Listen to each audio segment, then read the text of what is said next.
In this video, we're going to talk about carpal tunnel syndrome, which is a super common problem with all of us on our devices all day at work. We're going to talk about what it is, the structures involved, what generally causes it, some of the strategies you can use at home to help you out and get out of pain. We're also going to cover how massage therapy can help you. So let's get to it. So what is carpal tunnel specifically? So we all hear the term carpal tunnel syndrome, and in general, we know somebody who has had it. It is generally thought of as wrist pain, and that is generally where it is. The carpal tunnel itself, so let's define what that really is, because it's sort of a strange term, and it's become synonymous with the wrist, but let's really define what the carpal tunnel is and why it's called the carpal tunnel. So the wrist is made up of carpals. Your wrist bones are called carpal bones. And the reason it's called the carpal tunnel is that these bones have 8 bones that really form a U shape, sort of like this. And that shape has all of the nerves, tendons, and so forth, muscles, nerves, tendons, traveling through it in what's classically called a tunnel, right? So why carpal tunnel syndrome, right? When the carpal tunnel functions properly and not in a syndrome, all of the muscles that move your fingers are able to just slide, and the tendons specifically, are able to just slide back and forth through that tunnel perfectly normally fine, right? However, there is a big nerve that runs right in the middle through here called the median nerve that is supposed to be able to also exist in there with the tendons sliding around that nerve without causing any problems. If through overuse, or what's called an RSI, repetitive stress injury, the tendons themselves become inflamed and start to expand in size. So let's say you have inflammation of the tendons in your wrist. They can get a little bit bigger and a little bit bigger, inflammation, such that they start to compress the median nerve and they press on it in a way that if you start to move your wrist in a certain way, those tendons will grab that median nerve and cause a very sharp, almost vomit-inducing level pain. And that is the classic version of carpal tunnel syndrome. Now, sometimes it will cause that really intense, awful pain, but it also has other symptoms that it can cause. So it can cause tingling in the hand, it can cause aching in the wrist and the fingers, it can also cause numbness in the hand or weakness in the hand. Grip strength can go away, and a bunch of different things. It can also cause it in just the thumb itself or just in the fingers. Okay, so looking at this image, this gives you a much better idea than just me sort of showing you in the air with outside of here. So here you can really see this idea of a tunnel and a U-shaped thing. So this, imagine that you're looking down this way through the wrist, that way. And this is the carpal bones this way, cross-sectioned like that. And these are the tendons, cross-section like that, and that is the median nerve, cross-section like that. This ligament there crosses like a band right over the whole tunnel. And as you can see, this nerve sits on top of all of those. Now these tendons, as I said, should be able to just slide back and forth through that tunnel as you're doing things like this, without really putting pressure on that nerve. But if you can imagine that they get bigger, you can see how they might squeeze that nerve, right? And you can also see how that nerve really affects all this area of the hand. So the thumb and the first 2 fingers. And so you can really see this cross section here lines up with that dotted line there. Okay. So in that version, the median nerve sits on top. It doesn't always have to show up that way. You also have a version where the median nerve sort of sits between the thumb tendon and the finger tendons. Sorry. And in this image, it's a really true cross-section like that. The other is almost like an angular cross-section. This is meant to be just a pure perpendicular cross-section here. Okay. Again, in a healthy wrist, you should be able to do all gripping and typing and planks and squeezing and forearm stuff and moving of your wrist and twisting, turning, and pressing with your thumb, or body work, or any movement with all of this without compressing the tendons on that median nerve. However, again, if those tendons get inflamed through overuse, over tightening of these muscles here, or over strengthening of them. Sometimes if you're weightlifting and doing a bunch of stuff too much in the gym, those tendons can become larger. They can expand with inflammation, and they can squeeze that median nerve and cause it pain. Well, the nerve itself doesn't cause pain, but it radiates pain into the hand and the wrist itself. Okay, so some basic concepts. The tendons that are inflamed are what I call white tissue versus skin muscle that has blood vessels in it. Anything in your body that doesn't have direct blood flow to it takes a lot longer to heal than anything that has direct blood supply. When your body can directly bring blood in and out of a tissue, it can heal very quickly. It just basically pulls all of the broken stuff out and brings healthy stuff in and rebuilds it, and it can do it very fast, assuming you don't just rip it up very quickly. However, if it doesn't have the blood vessels there to do that, it basically has to bring all of the healthy stuff nearby and throw it at the broken tendon or the inflamed tendon and hope that it takes it through osmosis, which takes a lot longer. And so if you're continuing to do the activity that is inflaming it, like typing, which you have to do for work every day, and unfortunately, if you have carpal tunnel syndrome and you still have to type for your job, you're probably going to have a really hard time resolving that very quickly at all. It's going to take months potentially, but definitely weeks of ice baths and stretching and physical therapy, because what you really need to do is take weeks off of typing before you can start typing 5 minutes a day, then 10 minutes a day, then, before you could comfortably get back to a normal work day. But let's face it, none of us actually get to do that, and our our companies cannot really afford to let us do that either. So we can't really do the things we need to do to heal properly. And unfortunately, it doesn't take just days to heal from this, it takes weeks to do it.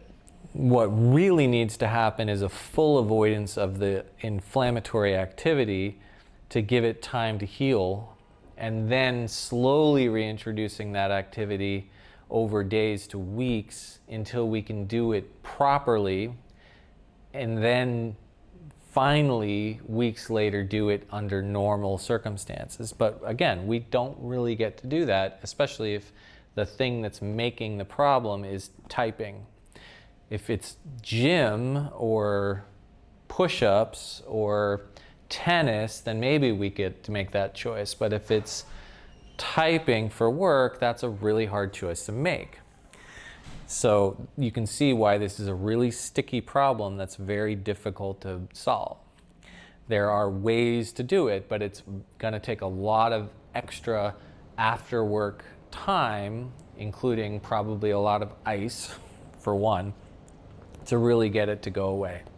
On top of that, if you've got an activity like typing, and or thumb typing on your phone, for that matter. You definitely don't want to compound all of that with extra activities that you can have some choice around, like dumbbells at the gym, especially barbells at the gym, or push-ups, which do a lot of this, which is going to overstretch it a lot and put a lot of stress on those carpals. On top of the stuff that you definitely probably have a really hard time avoiding, you want to make the choice to avoid anything else possible that will also exacerbate the problem. Chopping things, for instance. If you're a chef, you're gonna have a really hard time resolving your carpal tunnel, but you definitely also then don't want to spend your time texting people all day. If you're a hairstylist, have to cut all day like that, I know I've worked on dozens of them and it's a really hard thing to resolve. You then also don't want to go to the gym afterwards and do a bunch of, or go play rounds of tennis after that. So you definitely are going to have to make your choices. If you're a musician who's playing guitar for a living, you don't want to also then go and write a novel afterwards. So you do want to at least make as many choices as you can to lower the amount of activities that are impacting this and causing the problems. A couple other things. The more you can put your wrist in as neutral a position as possible to give it time to heal, the better chances you will have to give it time to heal. So I'm going to take this watch off so that you can sort of see. One of the things that will make typing at work lead to carpal tunnel most often is typing in this position, where you've now got a little raise to this. These muscles are now under tension the whole time you're typing, and you're now adding all of this tension on top of this. So if you can get some sort of a system where you're now typing more in a neutral position, that is going to relieve a lot of the tension in the whole wrist. You definitely don't want to be typing in a position like this, for instance, which a lot of us do, where now you've got a bend in the wrist here that your muscles are constantly holding, and then you're adding in that too. So you want to try, that's why split keyboards that have a slight curve to them got really popular, because they put your wrist into a more neutral position.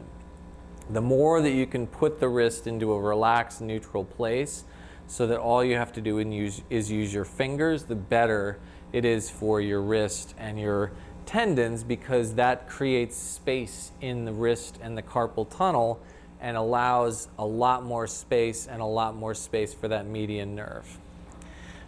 So that's why, for instance, if I have had carpal tunnel, in fact, I'm having a little bit of a flare-up right now, believe it or not, which might be why I wanted to make this video today.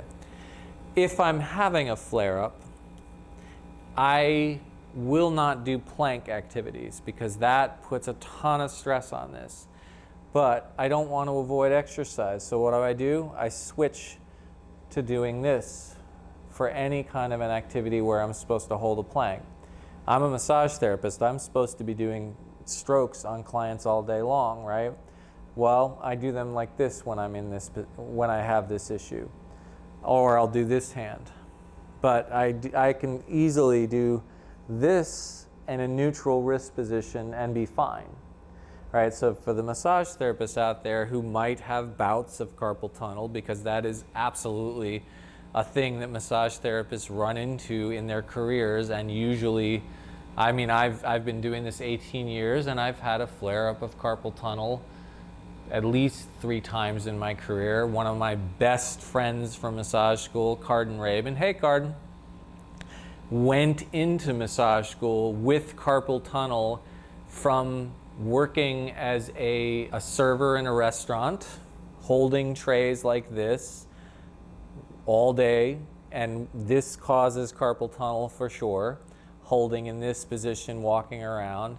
And so he literally had to enter massage school with carpal tunnel syndrome and do all of the stuff I'm going to talk about, strategize to help it out while studying to become a massage therapist, which we all thought was, you know, I mean, he gets a gold medal for that, you know. it was commendable for sure. And so I'm sure I don't know, he's probably had flare-ups from time to time, I'm guessing as well. And anytime I have one, I have to employ strategies to avoid doing this with my wrists, but I can absolutely do stuff in this position and I'm fine. So you want to make sure that you're in a neutral position as much as possible when you're in pain. So that's strategy number one.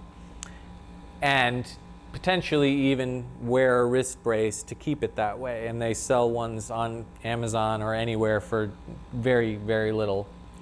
And there are braces that have structure to them if you need them, or there's just elastic that holds and gives you a little bit of extra support. Try both, see what works best for you. Here's some examples of both of those. So this has some structure to it and some support, and this just gives you a little bit of compression and extra support, but allows for some movement. Again, try both. Okay, kinesiotape is another way to provide a little bit of extra support without limiting your movement. This is one example of ways to use it. You absolutely can just go on and buy a roll of tape, go on YouTube, look up ways to tape. It's absolutely a useful way to provide a little bit of extra support for you whenever you're having a flare-up of this or other conditions. And I use it from time to time. Just so that you understand, and this is a more general thing, whenever you hear itis, so tendinitis for instance, when you're hearing about carpal tunnel syndrome, what it really is a flare-up or tendinitis of the flexor tendons, and flexor means to flex, extender means extend. So the extensor tendons live outside the carpal tunnel on this side of your wrist or your forearm. The flexor tendons go through the carpal tunnel on this side. So this would be inflammation of the flexor tendons inside the carpal tunnel. And anytime you hear about tendinitis, you're talking about inflammation of the tendons. Itis always means inflammation of X. So tendinitis is inflammation of tendons, bursitis is inflammation of bursa, so on and so forth. Okay, going back to that concept of this being white tissue with not a lot of blood vessels in it. Because it does not have the ability to quickly draw damaged tissue away and bring in healthy tissue quickly to repair itself, it's going to be a very slow process to repair itself. And therefore, it's going to take a lot of time to heal itself, and it is going to be very easily retorn and re-triggered. And therefore, you really want to take breaks, and it is going to be a very frustratingly slow process that you're going to feel very bogged down by. It's also the kind of thing that you're going to get to a point where you're like, oh, I feel great. And then you're going to do your normal life activities and just do something that you think nothing of, like washing the dishes or cooking or doing laundry or putting away your groceries, and you're going to turn your wrist the wrong way and you're going to bang, tear it right back up again and re-trigger it, and you're going to feel like you're back to ground zero. Thankfully, you probably won't be fully back at ground zero, but it is going to be frustrating, and you're going to knock yourself back down a good 20-30% and have to start over a little bit again. And so just know that this is going to not be a quick heal, and therefore you want to think of your arc of healing as being, keep practicing all of the strategies that you're employing to get better far longer past than when you feel good. Like, let's say that you get to the point where you stop feeling pain after 3 weeks to 4 weeks. Keep doing all the stuff for another 6 to 8 weeks, honestly. And then you should probably be okay. And then taper off for like another 4 to 6 weeks. And then you should really be safe. And then keep all the tape and the braces and things around in the closet because you might still re-trigger it at some point. Just saying. It's a really sticky problem. Okay, so we've worked with hundreds and hundreds of clients with carpal tunnel syndrome. It's definitely treatable. It is absolutely something we can help with. It is definitely something that you can work with on your own, but it is something we can definitely help you work with and get better a lot faster if you work with us. If you're in New York City and you are dealing with this problem, we highly recommend going down, clicking the link, and coming in for a session so we can take a look at what you're dealing with, give you some strategies, get you feeling better quickly, and give you some homework so that you can really get better on a much quicker timeline. We'll also help you find a good physical therapist because I think that will also need to be part of the plan, and just really get you on the timeline to getting you better much faster. So if that sounds like a good idea, hopefully you get a chance to work together, and have a great day.